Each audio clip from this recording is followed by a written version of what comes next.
Cette vidéo présente les restaurations adhésives en céramique.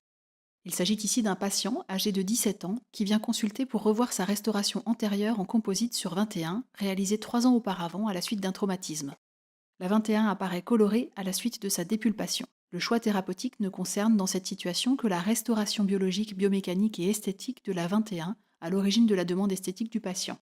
La restauration en composite est transfixée par un tenon en acier inoxydable, vestige d'une dentisterie régie par des concepts mécanistes. Le cliché radiographique rétroalvéolaire initial atteste de la bonne qualité du traitement endodontique. La restauration en composite est déposée, ainsi que le tenon en acier inoxydable.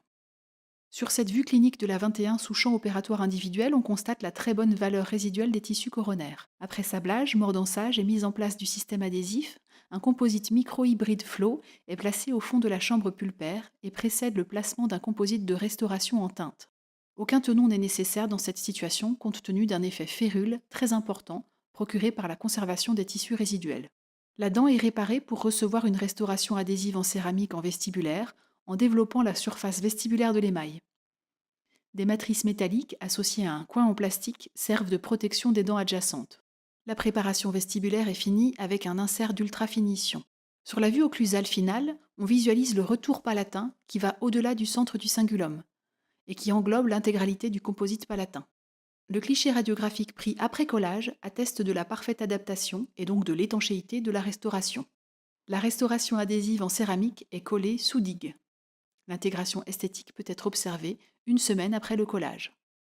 Le concept biomimétique permet, par le choix des restaurations adhésives partielles en céramique, de mimer les propriétés biologiques, esthétiques, biomécaniques et fonctionnelles de l'émail et de la dent.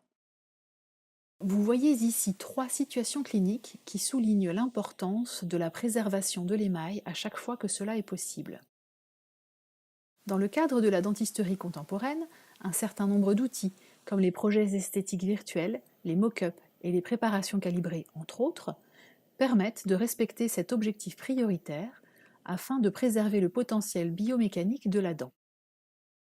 Lorsque l'émail est quasi absent, comme dans cette dernière situation clinique, cas numéro 3, le rôle de la dentisterie biomimétique est de pouvoir substituer au tissu perdu des biomatériaux, composites et céramiques, capables, par le biais d'un assemblage adhésif, de bioémuler, dans une certaine mesure bien sûr, à la fois les propriétés mécaniques et optiques de ces tissus lésés ou absents.